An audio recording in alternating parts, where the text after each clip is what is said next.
Yo, I heard about you, man. Someone was like, yo, there's a guy called Raymond here. They talked to him, so now you're here. I can talk to you. Been here a couple Right on, times. brother. Cool, man. Thank you. Hi, man. Nice to meet you, brother.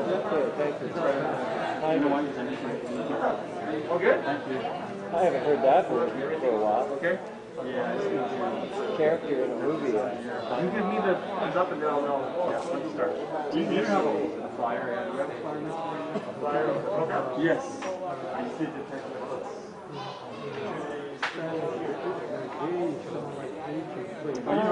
Maybe I have it. That's right. Today's is He made it in. You got it?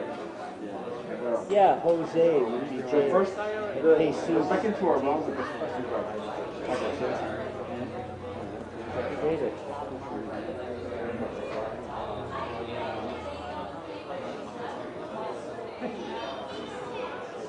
He's my neighbor. My neighbor. Not too far. No, if I was a bird, it wouldn't take long. Actually, you can drive to some of those properties. I know that you can. I think you should be. Yeah, that lot, and it's legal because it's a road. Yeah. I think it's in that. It is. If you go to the county, it is. That's why it's legal to go through. But they get upset. Yeah, but they have a gate, but beside the gate there's a big open. No, it's so loud. Because they know. You know what I It's a thoroughfare. But I don't go through. I don't want to make stuff on. I discovered Yeah, there it is. it's more work than what I find joy in doing. Like Nixon. That's what I thought it was fun. But the marathon is like that. You know anybody in Miss Sabbath. the Russian people that they Oh, Ukraine. No, I don't. What a situation. that's one of the signs, you read Matthew chapter 14, pestilence, nation will rise against nation, and then now they're going to food shortages. Where? Oh, worldwide.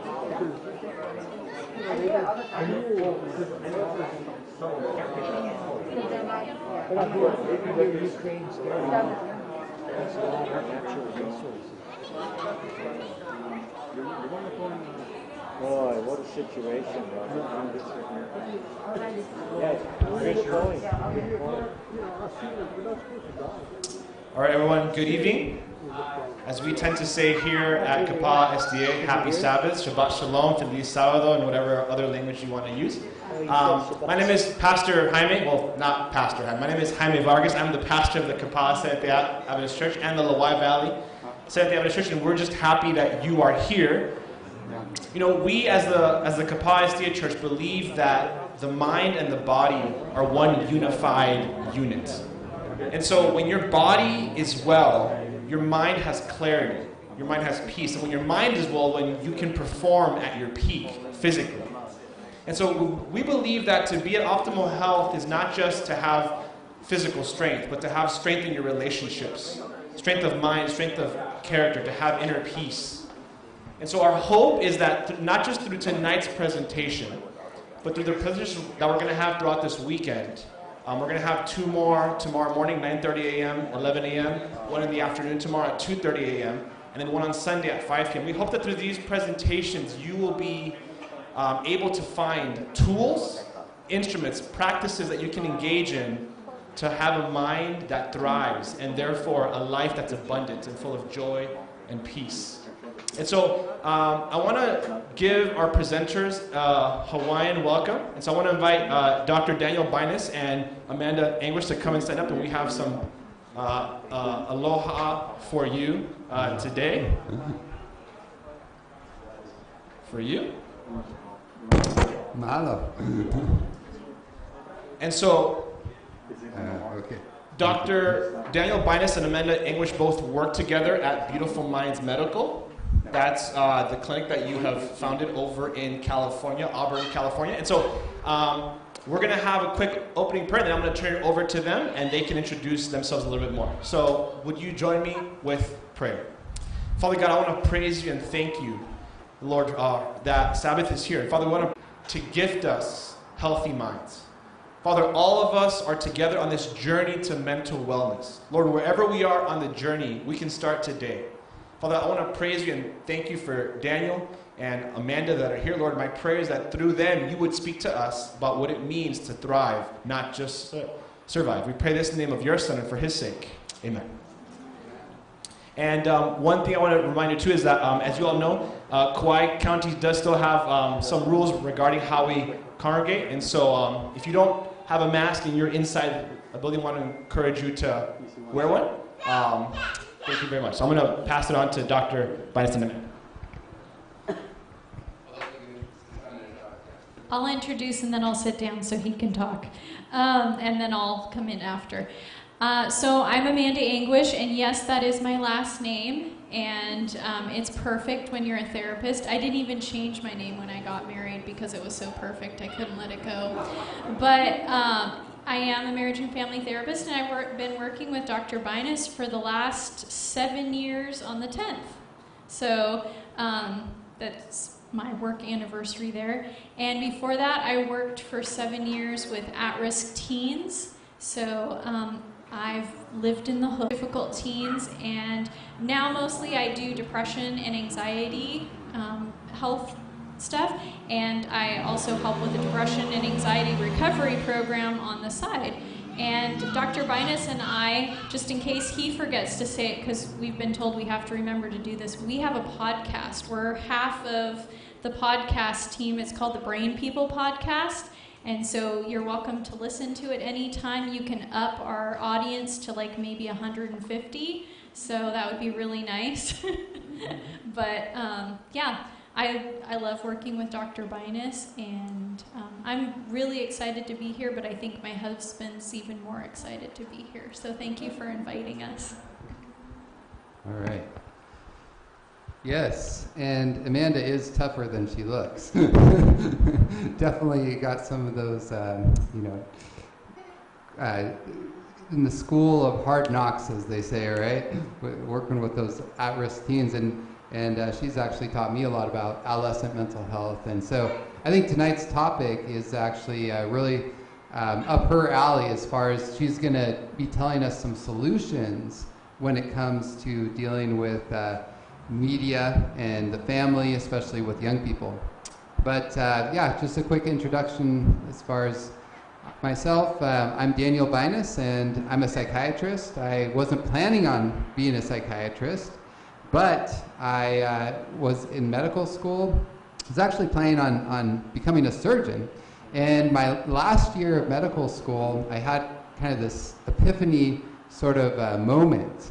And as I was walking up this mountainside, it was a Saturday morning, and I was praying about my future, and I realized, I don't really feel that calling and that sense of desire to go into surgery like I thought I did before. And so then I was like, well, okay, what am I going to do then? And I started thinking about the greatest healer that has ever walked on this planet, Jesus Christ, and I was like, okay, well, with Jesus, how did he actually heal people? Of course, he healed people physically, but even more importantly, he healed them spiritually and emotionally. And I said, I want to be a doctor like that. And so that was what actually really opened my eyes to the importance of mental health and psychiatry. And I never looked back. It was just like this, I'm going into psychiatry. Because to me, that's the closest thing in medicine to actually really that holistic ministry. Of course, the physical body, I'm not trying to discount that, but to me, this is where it's at. This is where I get excited. So I'm really happy and grateful that you all allowed me to be here to share this weekend. And I also am especially excited because I get to visit my sister, who's right back there in the audience. Sorry, I'm calling you out. There's my sister. Her name is Juniper, and so glad that she could be here. And next to her is Russell, right? Yes, nice to meet you, Russell. I haven't met you yet, but nice to meet you. All right. So I'm glad that you could be here tonight. All right. Well, we have a lot of ground to cover, so I'm going to get right into it. Just as an introduction, this evening we're going to be really talking a lot about mental health problems And through the weekend, we're not going to just leave you with the problems, okay? We're going to also talk about solutions.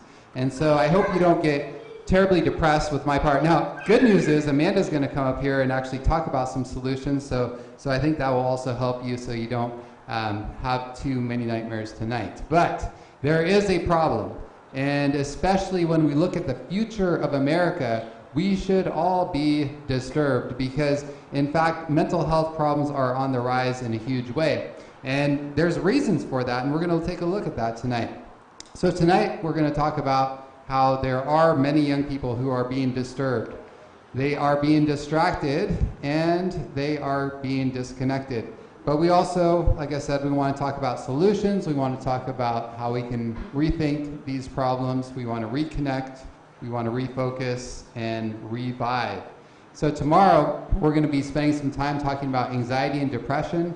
We're going to talk about addictions and loneliness and the connection there. And in the afternoon, we're going to talk about peak mental performance. And then on Sunday, we're going to talk about family, specifically honing in on marriages. But even if you're not married, don't worry. The relationship, still come on Sunday, because the relationship keys that we're going to talk about on Sunday are pertinent to any close relationship, okay? All right, so when we're talking about young people, which is really the focus tonight, right? We're going to talk about how adolescents are impacted by media.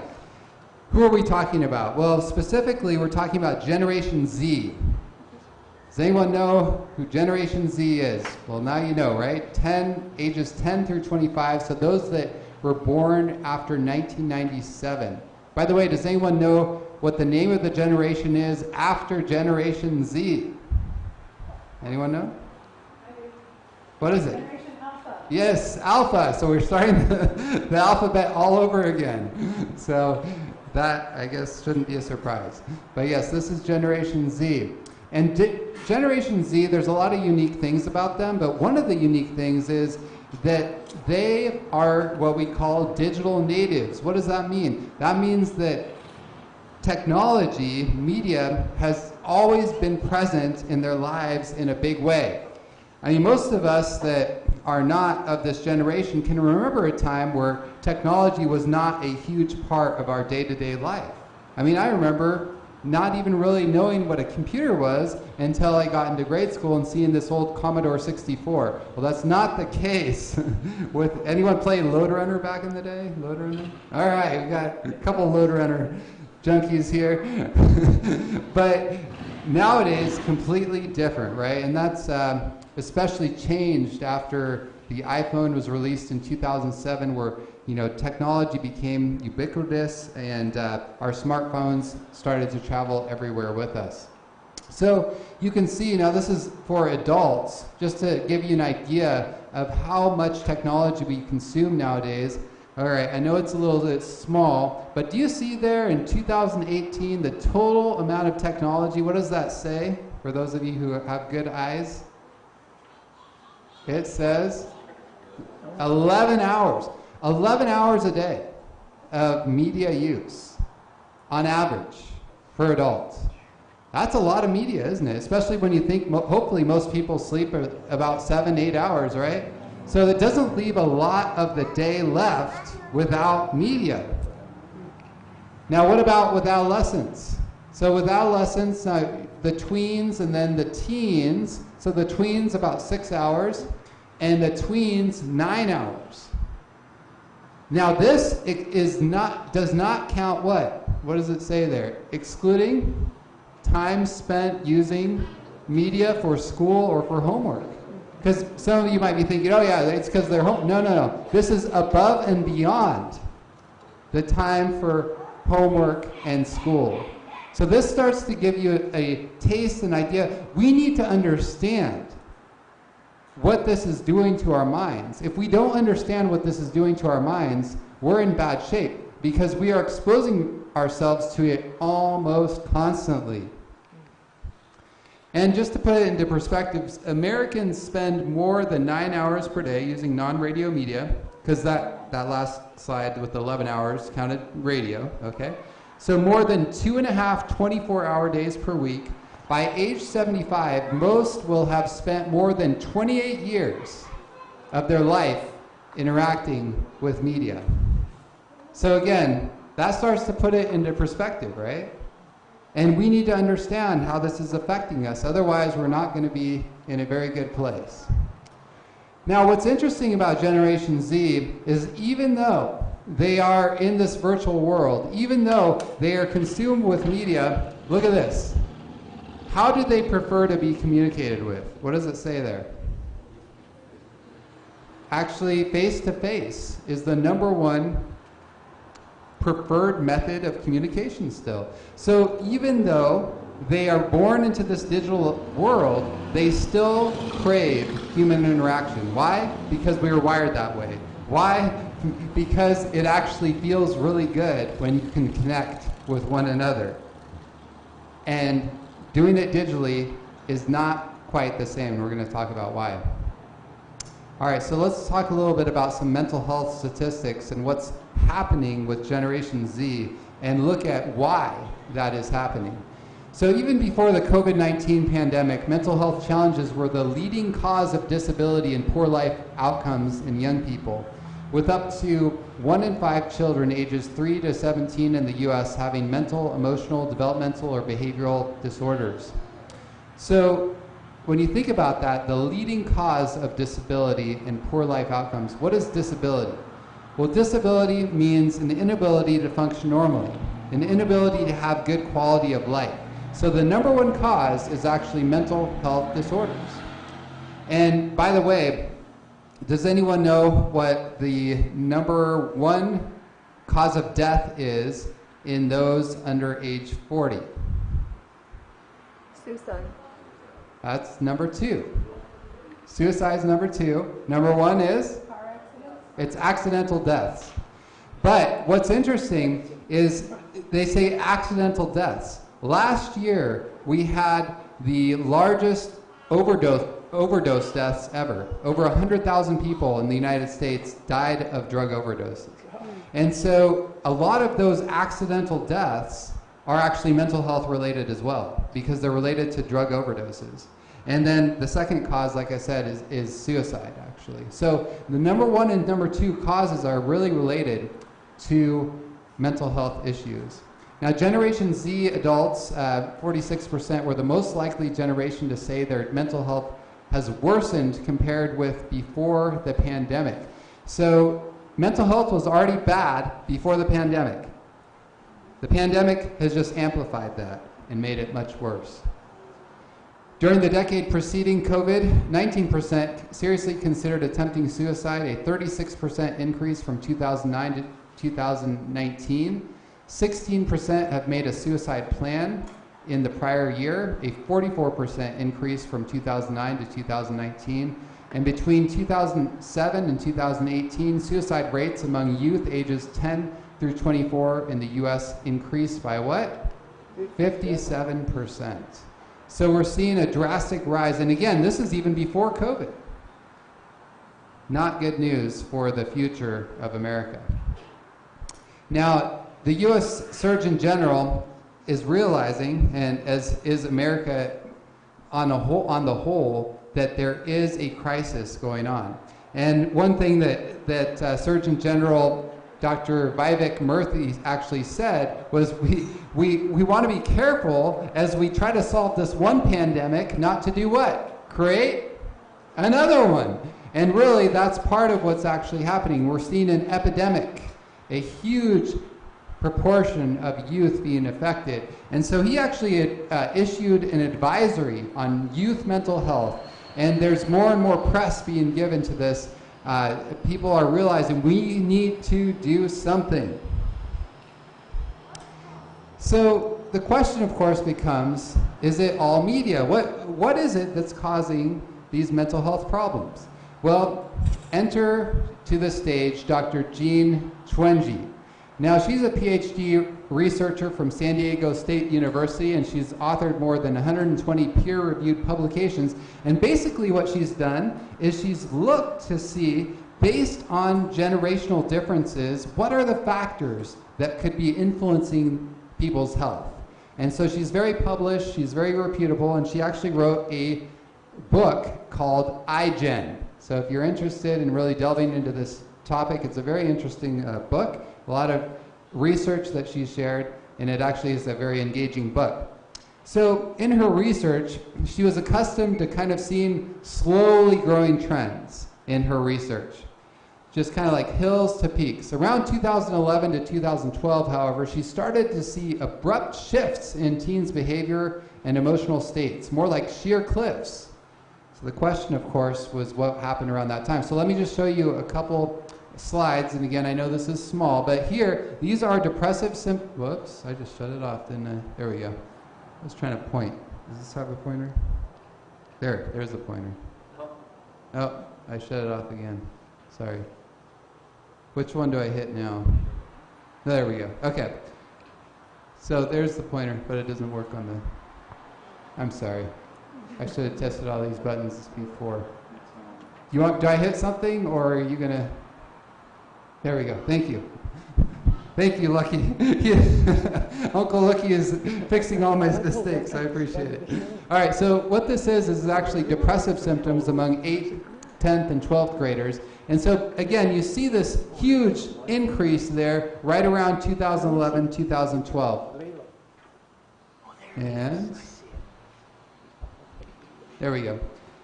This is a percentage of 12 to 17-year-olds experiencing a major depressive episode. So again, around 2011, 2012, 2013, you see major depression shooting up. And then this is the suicide rate, which we just talked about, started going up drastically as well. So Dr. Twenji thought, this is very interesting. What is going on? Why is this happening? And she actually realized that in 2011 to 2012 was exactly when the majority of Americans started to own cell phones that could access the internet. In other words, smartphones. And now we see that just over half of children in the United States, 53%, now even own their own smartphone by the age of 11, and 84% of teenagers now have their own smartphones. So you might say, okay, that's coincidental, right? Is that really, is correlation the same as causation? Does anyone know what I'm talking about here? So we can see something that's correlated and be like, okay, I'm trying to think what would be a good example. Okay, so it seems like every time I get my car washed, it rains. Mm-hmm. Okay, so does that mean that because I wash my car, that I'm making it rain? No. Okay, so we have to be careful, right? That just could be coincidental. And so this is the question that we ask. Is this just coincidence? Is that just a correlation that happened? Or is there actually causation here? So she actually gave this a lot of thought, because we want to see, is this actually causing the dramatic rise in mental health problems? So she writes, and I know this is a little wordy, but stick with me here because this is important. We can apply a two-part test to possible causes. Number one, it must be correlated with mental health issues or unhappiness. And number two, it must have changed at the same time and in the correct direction. Okay?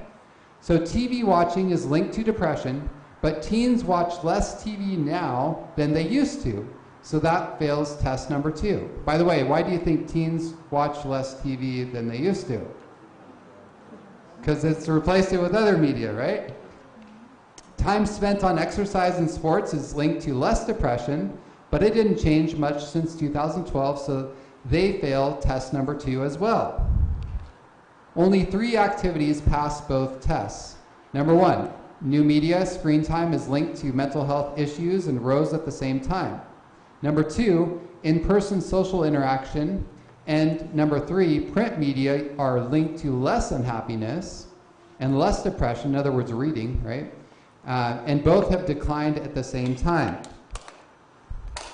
A plausible theory includes 3 possible causes. Number 1, more screen time has led directly to more unhappiness and depression.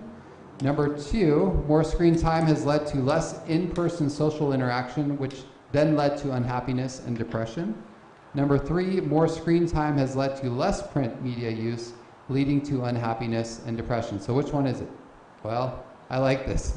In the end, all mechanisms come back to new media screen time in one way or another. So in other words, people are using new media, especially adolescents. That is cutting out time for what? For reading and for social interaction. And so all of those factors coming together is causing a dramatic rise in mental health problems because they're disconnecting, they're not having that interaction, they're reading less, and they are, what was the third thing? They're reading less, they're having less social interaction, and they're more engaged in media. And all of those things will lead to more mental health problems. So, here's a few other statistics that are concerning. Pediatric bipolar disorder diagnosed 40 times more from 1994 to 2003. ADHD diagnosis increased by nearly 800% between 1980 and 2007. And significant increases in depression, anxiety, and suicides, and prescriptions for psychiatric medications given to kids sharply increased over the past several decades. What do you think? Do we need more medications for kids? No. And I'm not anti-medication. You know, I use medication in my practice appropriately, but I'll tell you, we are often way over-prescribing medication because we're looking at these kids and we're saying, oh, look, they have these symptoms, and so we just need to give them a pill for every ill, right? But the problem is we're not taking the time to look at the root causes. And that's what we need to be doing, right? We need to be understanding, like, how are the behaviors that we're engaging with affecting my mental health so that we can change those behaviors, change those choices, and then what happens? Then the mental health gets better. All right, so what does media actually do to our brains that can make it such a problem for our mental health? Well, Robert Lustig, a professor of pediatrics focused on endocrinology at the University of Southern California, authored a book called The Hacking of the American Mind. And he says, media, it's not a drug, but it might as well be. It works the same way. It has the same results. So one study, for example, showed they actually, the military conducted a study using a cartoon virtual reality game called Snow World, set in the Arctic ice, where a series of penguins march back and forth to treat pain in soldiers. What do you think? You think that's going to work well? Penguins marching back and forth to treat horrible pain? Well, what was amazing is for soldiers in the most severe pain, Snow World worked even better than morphine. And morphine is one of the strongest drugs we have to treat pain. So again, how is this happening? How can media, video games in this case, have such a tremendous impact on our brain? So Nicholas Kardaras, PhD, a leading expert on kids and digital addiction, he says brain imaging research is showing that glowing screens like those of iPads are as stimulating to the brain as sex. Now, that is actually very concerning because when you think about an adolescent or child brain, they are very sensitive still. The brain is developing very much, you know, when you're a kid. And so when you think about the overstimulation that occurs with media, it is what it's doing, well, let me see here, is it's basically triggering what Pavlov described as the orienting response. So it catches your attention. It grabs your attention because it's shiny, it's new, it's interesting, it moves very quickly. What they've actually found is that the more a screen moves from one shot to the next, the more it grabs your attention, the more dopamine is released. And so this triggers that dopamine release, and the longer the engagement continues, the more permanent the changes in the dopaminergic pathways become. So what happens is it's stimulating this part of the brain right here, which we call the reward circuit. So essentially what's happening is when you engage in media, and again, the more fast that media is. Does anyone here remember television back in the good old days? Like, you know, like Rin Tin Tin and Flipper and Leave It to Beaver. Do you remember those shows? Some of you? Yes? So those shows, do they move fast? Are they like jumping from one scene to the next? No. They actually move pretty slow. Like they'll show one scene and then they'll show the next.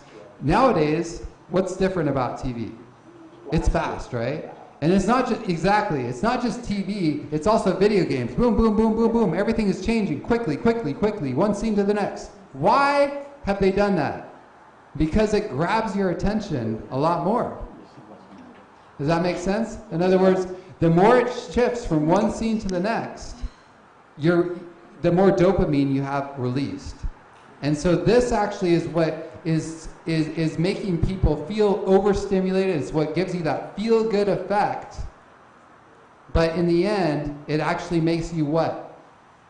Less sensitive to real rewards. And so what we're doing this evening, I'm amazed that all of you are paying as good of attention as you are. Because our brain has been rewired to basically only take in short bites of information before we need to check our phone or do something else. We have really lost the ability to focus because of the way media is affecting our brain. It's training our brain to look for that instant gratification and those rapid rewards. And video games, what they do is they not only do that, but they also suppress frontal lobe function at the same time. And we're going to talk more about the frontal lobe tomorrow. But the frontal lobe of the brain, does anyone know what the frontal lobe does? It's the front part of our brain. Yeah, seat of morality. What else? Decision making, yes. So it helps us with self-control. It helps us with morality. It helps with even self-awareness and concentration. And so what we see is with media use, you get overstimulation of the emotional part of your brain, and you get understimulation. Well, let me put it this way. Your frontal lobe shuts down, and so you create this real imbalance in your brain. And that is what actually sets the stage for mental health problems. So I already touched on this.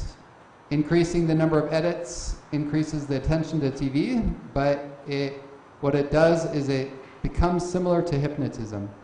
So essentially what happens is those critical thinking skills shut off, but all that information is still coming in. So think about it this way. If you go to a grocery store and you're kind of hungry, and you go to the checkout counter and you see a Snickers bar, now are you thinking about the latest commercial about Snickers and you're like, oh yeah, I remember that Snickers commercial. The guy was really hungry and then he ate the Snickers and he was what? Satisfied. He was really, satisfied, right? You're not thinking about that consciously.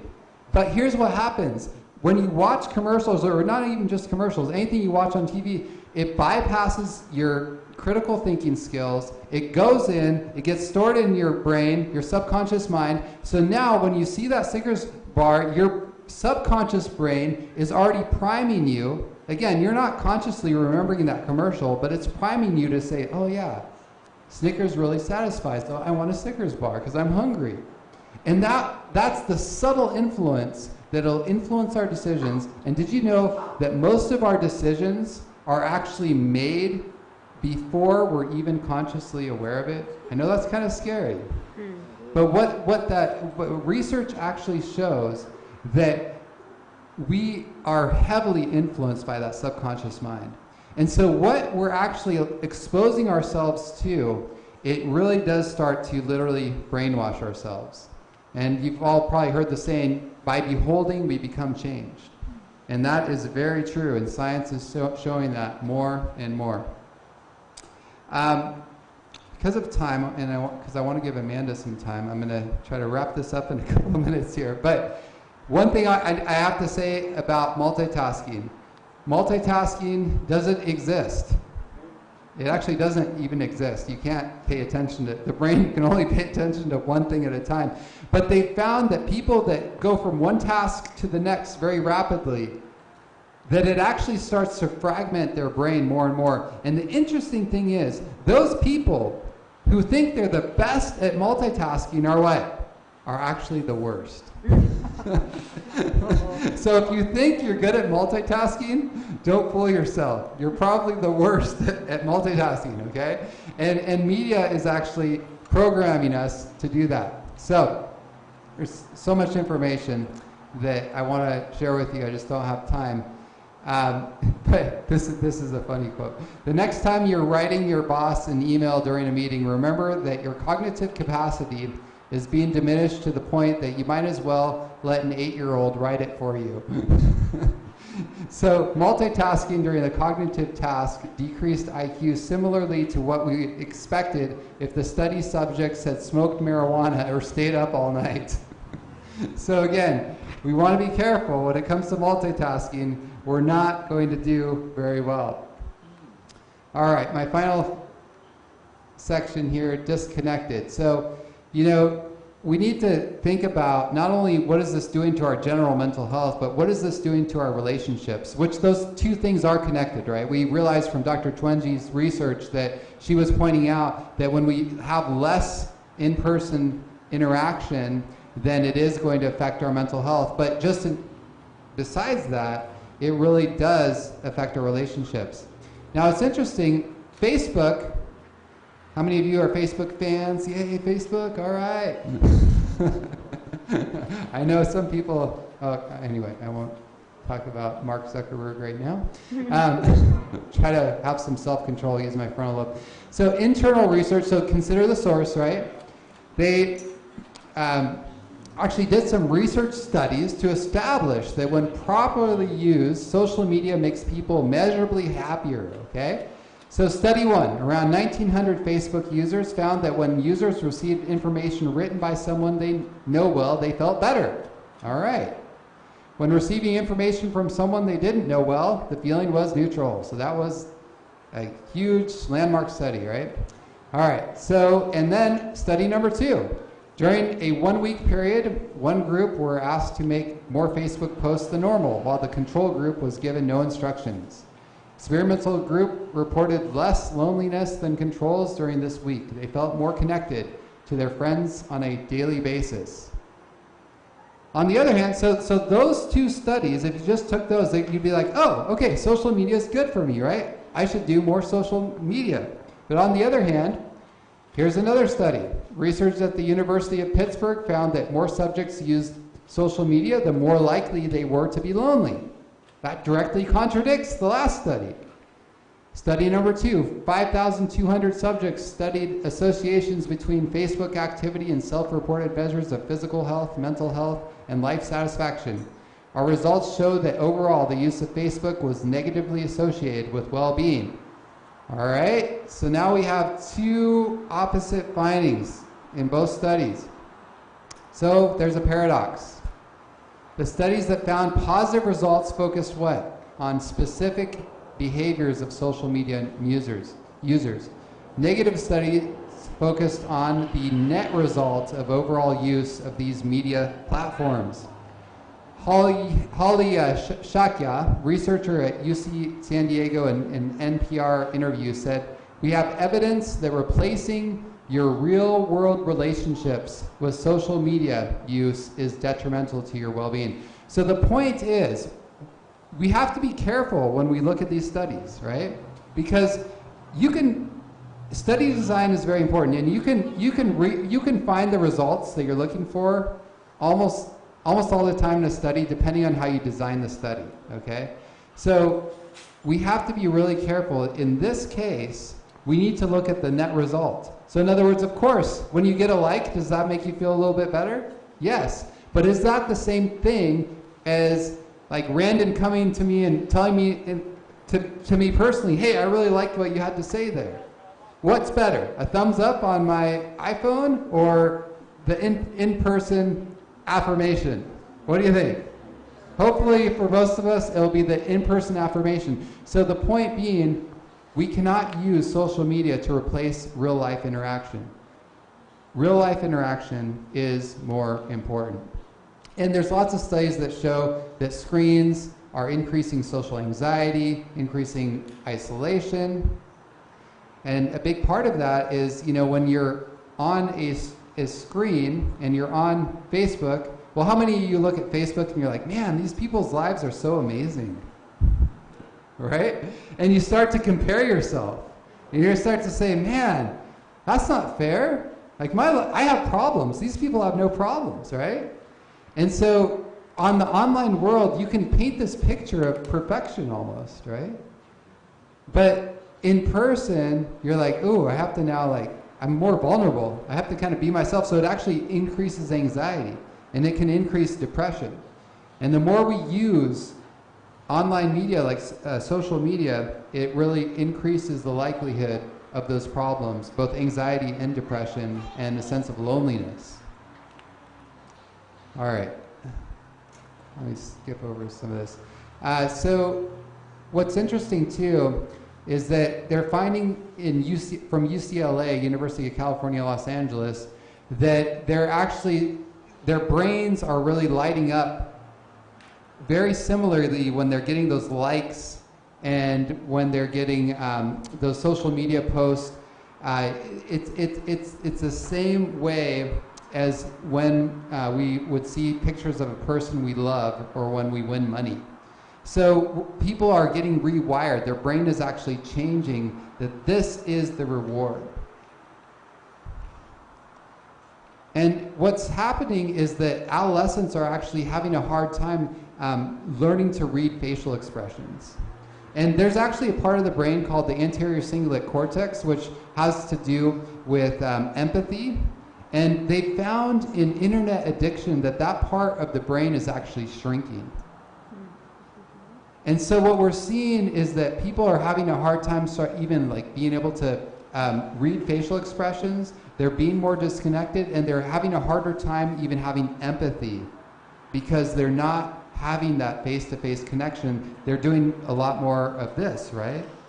And that, to me, is very concerning. And then compound that, and look, I'm not trying to make a political statement here, but compound that with the mask wearing. I mean, how do kids learn to read facial expressions? How do they learn to have empathy? Well, it's actually by interacting face-to-face. And that is happening less and less. All right, and part of the problem is, your brain actually is changing dramatically in adolescence. And so the brain weeds out pathways that are used less often. So the question is, could young people be permanently losing their capacity to connect well in relationships? And that's one of my biggest concerns here. I think we really need to be intentional when it comes to creating experiences for our young people to have those face-to-face interactions and connect. So the consequences can include the following: sacrificing real-life relationships, other pastime activities, sleep, work, education, socializing, and relationships, lack of attention, aggression and hostility. I didn't have time to get into that, but there's a lot of good data that shows that media, especially video games, especially violent media, can really increase aggression and hostility, and stress and dysfunctional coping. Worse academic achievement, problems with verbal memory, and low well-being and high loneliness. Increased risk of anxiety, depression, ADHD, diagnosis of bipolar disorder, behavioral problems including substance abuse, self-injurious behavior, and suicidal ideation and attempts, and more physical health issues such as overweight and obesity due to lack of physical activity and sleep disorders. So I wanted to ask you, as my part closes here, what's omniscient, omnipresent, omnipotent, and full of light? You people usually say God, right? How about our iPhone? At least when it's fully charged, right? Think about it. Think about it. How much does our phone know? My phone knows way more than I do. Is it with you everywhere you go? Just about, right? Maybe some of us are better at this, but most of us have our phone with us almost all the time. And is it omnipotent? Well, maybe we shouldn't go quite that far, but it can do a lot of things. I can just pick up my phone, I can order something from Amazon, have it there like in a day or two. I can, do so many things with your phone when you think about it. I can buy things, I can tell people to do things, I can make plans. It's like, wow. So we think about how, media supplants our relationships with one another. What about even our relationship with God? Could it even be getting in the way there? And I would, think about this as we, I think this is more than just a human issue. I think there's a diabolical plan that's at work. I think that through everything that we've experienced, that we are seeing people, stressed out, depressed, anxious, which then leads them to want to actually check out with media, and then media makes them more disturbed, distracting us from reality and disconnecting us from relationships. And, now more than ever, with all the stress and everything going on, we actually need to be taking the time to connect with one another. We need to be taking the time to connect with God. And yet media is a big thing that's getting in the way of us actually doing that and actually connecting with our very source of strength and power and peace that we need right now. And so I want to encourage you as Amanda comes up and shares her part to think about that. Like, what do we need to do intentionally so that we don't fall into that trap of just staying stuck and just going through the motions of life because it's the easier route. Because if we don't take an intentional stand, I'll tell you what will happen. Media just sucks you right in. We have to constantly be looking at how am I using it and making sure it's not taking over our lives. So thank you for your attention, and Amanda, I'll let you take over.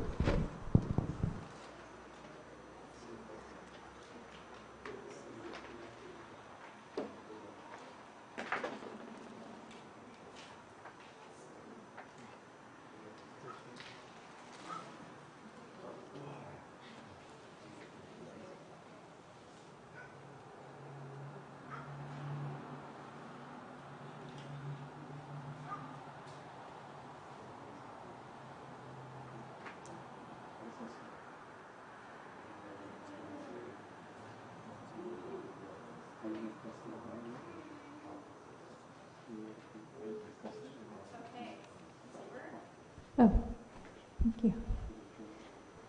It's interesting that as we're talking about this today, my husband and I were at the beach, and I saw two different situations that speak to what we're talking about tonight. One was we were actually in the ocean, maybe up to our waists and stuff, and we were across from two young women, or girls maybe even, and they were spending their whole time in the ocean taking pictures of themselves, and I'm imagining they were uploading them to Instagram or TikTok or whatever, probably not Facebook, because that's my generation, not theirs. And my husband was like, what are they doing? And I was like, probably posting about, what they're doing today at the beach and stuff. And we watched them for, maybe a half an hour or an hour or something like that. Not just them, but we were standing next to them in the ocean. And they didn't do anything but talk and take pictures. But can you imagine what it's going to look like when it comes up on Instagram? It's going to look like, we're having the best time ever, and everything and stuff. And somebody else is going to look at that and go, wow, they were having such a great time, and I'm just sitting here at home doing nothing. And then on our way out, is it too close? On our way out, we saw another girl that was sitting, obviously with her family, on her chair, and she had her head down like this. She couldn't have seen anything but her phone the whole time, and I'm thinking, wow, this girl probably flew across the United States or from another country or something, and she's not even seeing anything in front of her. So we want to talk about this because it's really important, but it's also important because this is the way we learn to enjoy life and how we carry on in our lives. So I'm a really practical person, and so I want to share some things with you that you can do practically if you have children in your life or young people in your life to encourage less social time. So, how does this work? Oh, okay. So the first thing, whenever I talk to parents about decreasing social media or decreasing media time and stuff, one of the first things that they do, especially if they're really scared and they hear all the research and everything like Dr. Binus was sharing, one of the things they want to do is rush home and take everything away from their children. And so I'd like to suggest, instead of asking our kids to give up something that we can't do ourselves, we should learn to also give up media in many ways ourselves, because what are kids looking at? When I worked in the group home, I had a lot of kids who had no dads in their lives. And the moms basically, I had a lot of single moms that I was working with and their kids. And one of the things that every single one of those boys wanted to do was be just like their dad. You know why? They wanted to be in gangs just like their dads. Because why would my dad not be here in the home unless there's something really awesome about being in the gang? And this is the same way with media too. Why would my parent or my mom or my dad be on their phone so much unless there wasn't something really awesome that I'm missing too? And I think this is one of the reasons when I work with kids, they're all asking for cell phones. They're all asking for smartphones. And so the more the kids are asking for it, the more the parents go, oh, you know, the other kids have one and I want to give them one too, or I need mine so much. But let's challenge ourselves instead, along with your kid, to take a media fast. If you do it, your child is more likely to do it too. Have you ever considered that? And you don't have to take a media fast for like a whole week or a month or anything like that. Not that that's bad, but maybe even taking media fasts during evening meals or having time together that you do things, not taking it to the restaurant with you. Some people have even decided, you know, let's all put our phones in the middle of the table and the first person to look at their phone has to pay for the meal. You know, that's a really good way if you're money minded and stuff. But if we're asking our kids to do this, shouldn't we be able to do it ourselves?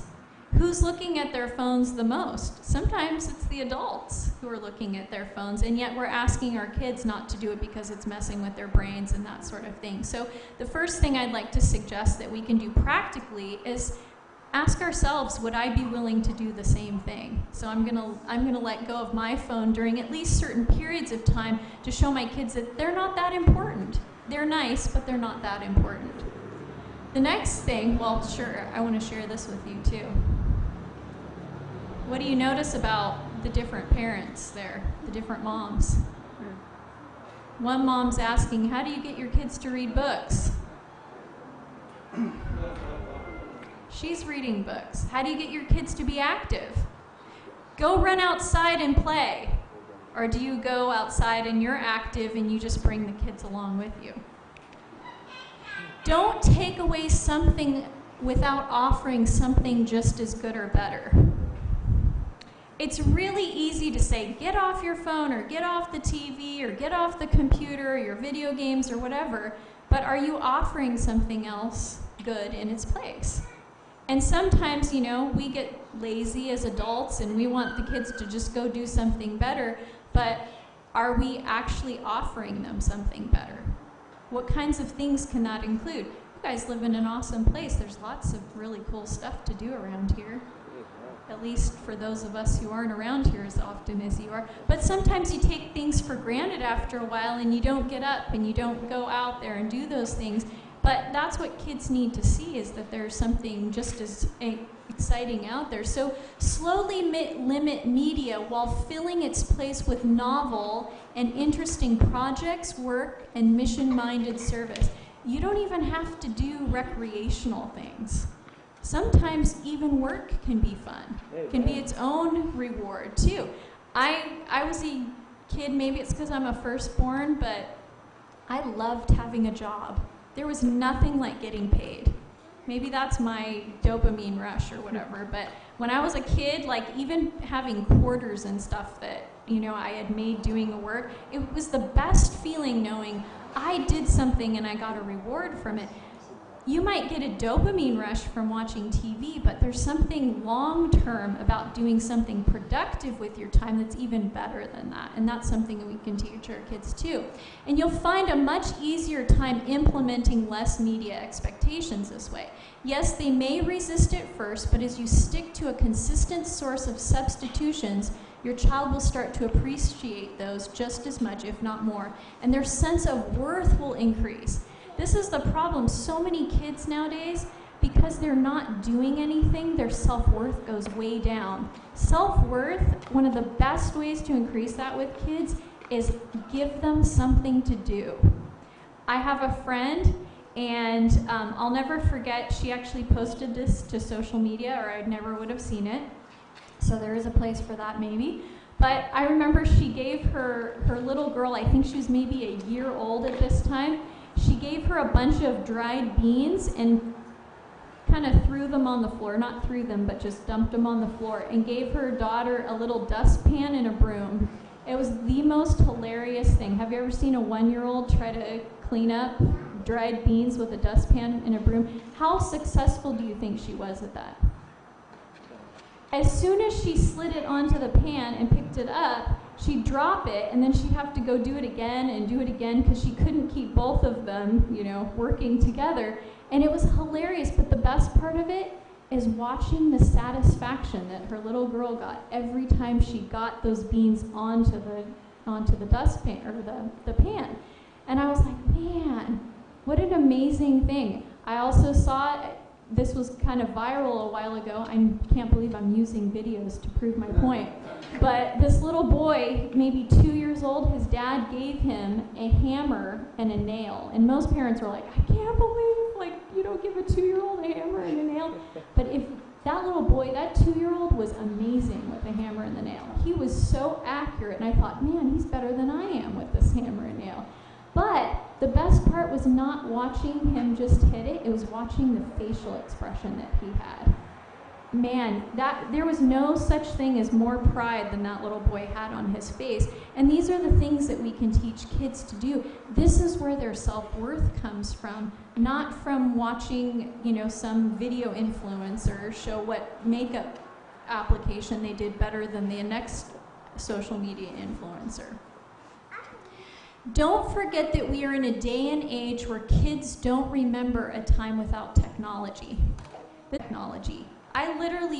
I pretended when I was a little girl that I was an Amazon woman with my sister and one of my friends from down the street, and we would go climb trees and make forts and everything like that. And because I didn't even have a TV until I was probably in 5th grade, and that's only because my dad won it from his work.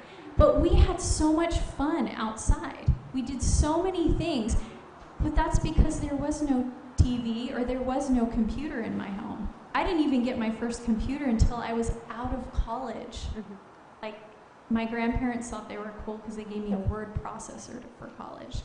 They had no idea that all my friends had computers. And I didn't have the heart to tell them this wasn't an appropriate gift for sending somebody to college.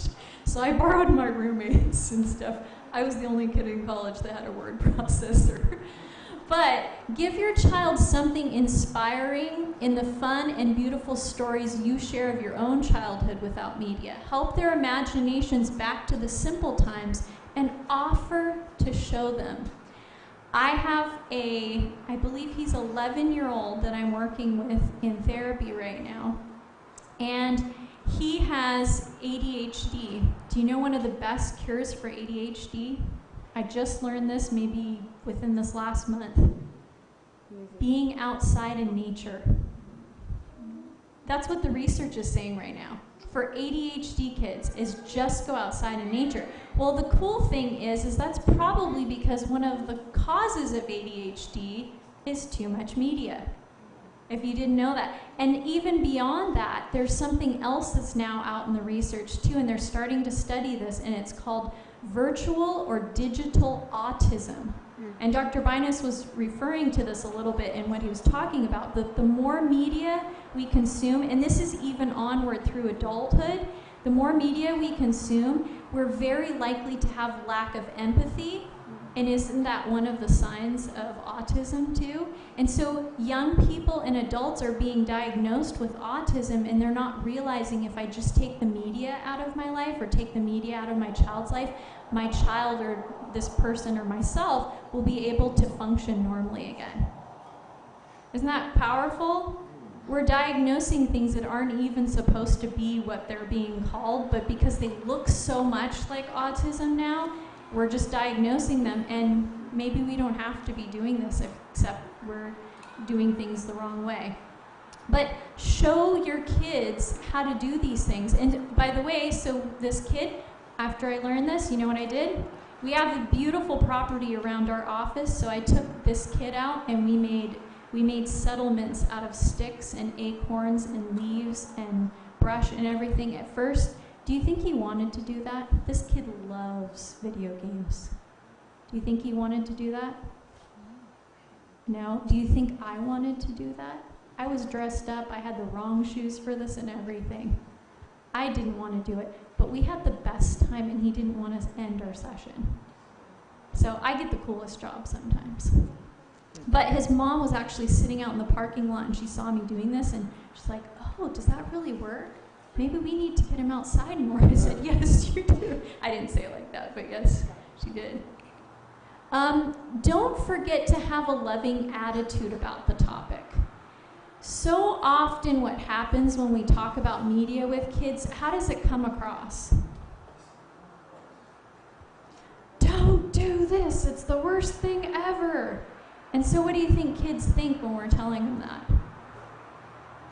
Oh, here we go again with something else mom and dad want to do differently.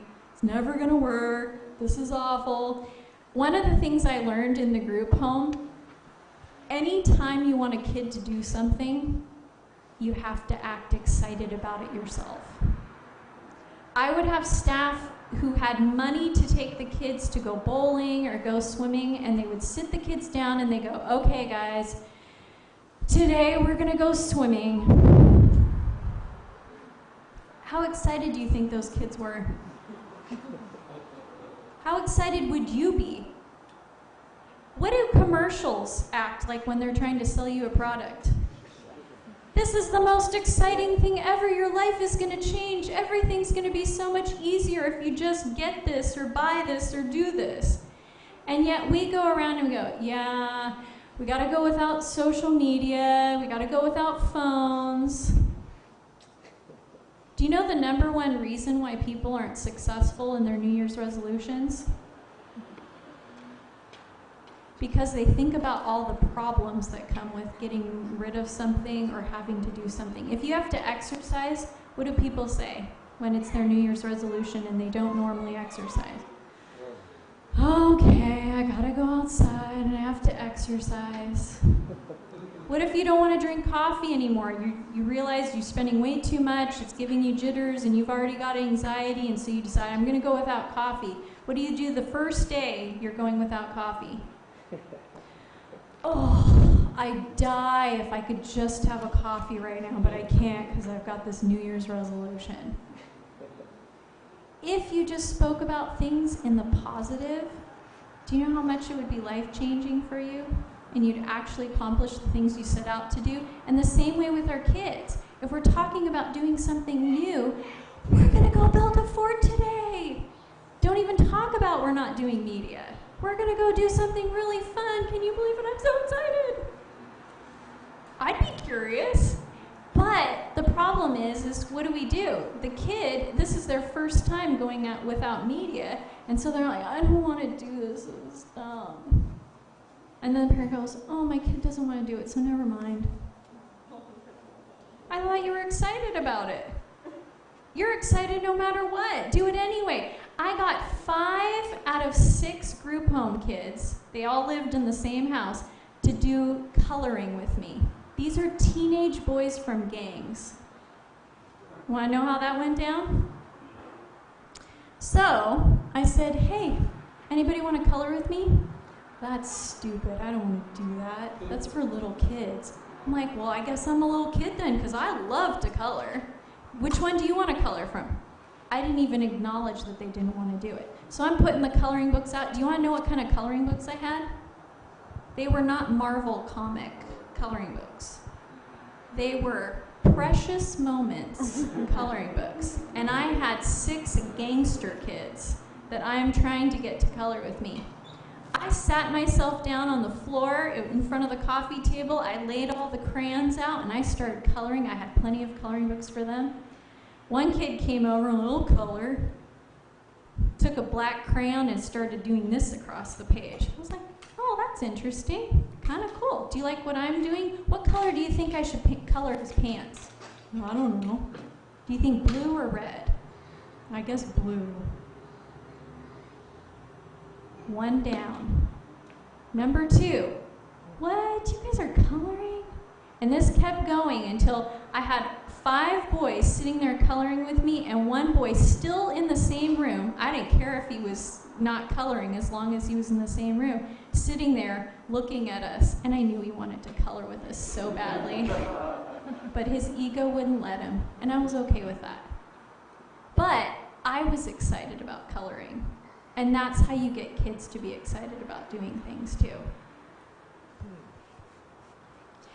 Think of how you grew up. Did you respond better to the 10 Commandments when you heard about them from an angry pastor, teacher, or parent, or from a loving person? Attitude is everything.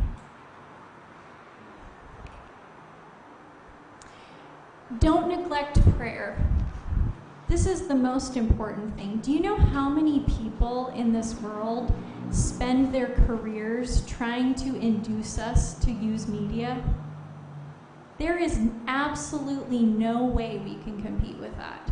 There is absolutely no way. And one of my favorite things that Jesus ever said was, this can only be done through prayer and fasting. There are some things that we just can't do very much about because there's nothing within our power to be able to do these things. But I do believe that when we pray and even fast, that God can do something in and through us and for our families as well and our children as well, even when we don't have the power to do them. So I want to encourage you that, yes, you can do some things, absolutely, but there are just some things when they're so deep and so far, into the depths of these different types of things, we can't do much about them, but we can pray about them. And that is one of the best things that we can do, and I do believe God answers our prayers. So pray often, only in connection with the source of all divine power will help you and your child overcome the devil's greatest efforts at shackling minds to himself. And the last thing I want to share with you is don't neglect your child's need for affection. We can't ask kids to do something and not also feed their desires. What is social media about? What are these things about? A lot of these things, like Dr. Binus was saying, is these things are bypassing the frontal lobe and going to the limbic system. They're directly affecting the limbic system. And what is the limbic system known for? Affecting our emotions. And this is one of the things that I always tell people. My background is actually in public relations and marketing and advertising. This is my second career. And I always tell people that if I didn't have a conscience, I would have gone into marketing and advertising. You know why? Because psychology is one of the biggest things that is used in marketing. And I do not have, I would never feel comfortable with manipulating people to do things that they don't need to do or that are bad for them. But do you know every single commercial has nothing to do with selling a product? It's about selling a feeling. When you see a Home Depot commercial and they're talking about you need to paint your room and everything like that, they don't tell you you need to paint your room. What do? They show you this loving couple, and they're walking through Home Depot, and they're holding hands, and they're so happy because they're going to paint this room. And then you see them go to the room, and you see them rolling those rollers, and you see them looking at each other longingly, and they're so happy. They're on their way to this wonderful room. And then you see them plop down on the couch, look at each other, hold hands across their 2.5 children, and the dog sitting on the ground. What are they selling you? They're selling you happiness. Can a room that's newly painted offer happiness? What happens in a normal family after you've painted your room? Do you see a happily ever after go across that scene? No, they go back to fighting and doing whatever they were doing beforehand. It's a momentary thing. But if I believe that painting my room is going to change everything, then I'm going to buy that paint. And that's the same way with our kids. Why are our kids doing this? Because sometimes they're looking for something to feed something else. And just like I tell people that I work with who maybe overeat and stuff, is overeating, is that actually helping? No, because that's not what the person needs. And when you really understand what a person needs, then you address that thing. And so often what kids need is that love and affection from their parents, but sometimes we're too busy, you know? We think we're too busy. But then we're not too busy when we see the effects of not paying attention and not spending time. So spend time with your kids. Seek out time to just sit and take pleasure in your child. Hug them, hold their hand, kiss their forehead. Talk about what you like about him or her. Does your child know what you like about him or her? Tell them. And sometimes the best thing is just to make a date. You don't have to spend money to make a date, too, with your child. You can just spend 30 minutes with them. I know that sounds like a lot of time. Sometimes it does. But it's not actually very much time. And we think that even a car ride isn't quality time. But when you turn the radio off and you're driving in the car and you're asking questions, that can be quality time too, spent.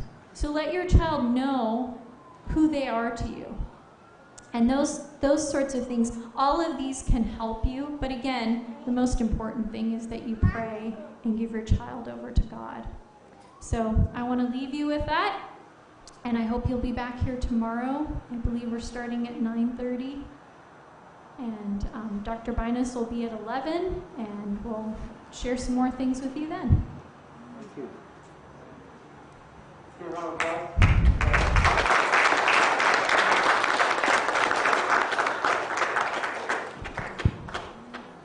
So 28 years in a 75-year-old life is spent on the screen. That blew my mind. We have one precious life on this earth. And some people are spending 1/3 of it in front of a screen. That's wild. I have been blessed by today's presentation, so thank you, Dr. Binus and Amanda. That was so awesome. I hope you are able to take away some tools you can begin to practice. And I want to emphasize that word practice. You're not going to get it right the first time, but keep practicing. And we will be able to be on our way to mental wellness. So we're going to close with prayer, but just by way of a reminder, we will have some refreshments out there. So when you're out there, feel free to mingle, hang out a little bit, talk some story. We'll have some drinks and some food for you, so linger around. And so tomorrow at 9:30 a.m., we'll be talking about how to cope with depression and anxiety at 9:30 a.m. At 11 a.m., it will be about loneliness and addiction. Similar topics, but we're going to hear some more good stuff. And then tomorrow at 2:30 again, we're going to have a presentation on peak mental performance. So not just how to stay away from what's negative, but how to embrace what's positive, how to actually thrive, right? And then we'll have another presentation Sunday at 5 p.m., how to have healthy relationships, how to have healthy marriages. So, thanks for being here. Hope to see you guys later this weekend. Let's bow our heads and let's pray. Father God, I want to praise you and thank you that it is your will for us to thrive. Father, I pray that you would give us strength and courage to begin to make even just one step in the right direction. Father, may we not focus on doing all the things all at once, but Lord, 1% better every day. Pray that you'd help us to pursue that. And Father, thank you because we're not alone. You walk with us hand in hand. You're the one empowering this change. Thank you for what you are yet to do in our lives, for we've prayed it in the name of your Son and for his sake. Amen. Thank you, everyone. Have a good evening.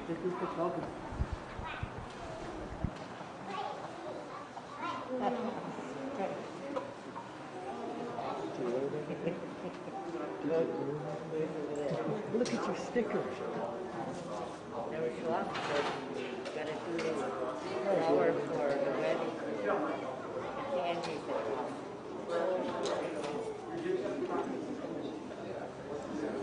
Did you hear from Anthony? Yeah. He's doing well. Oh, you sent me something from him. Yeah, thank you.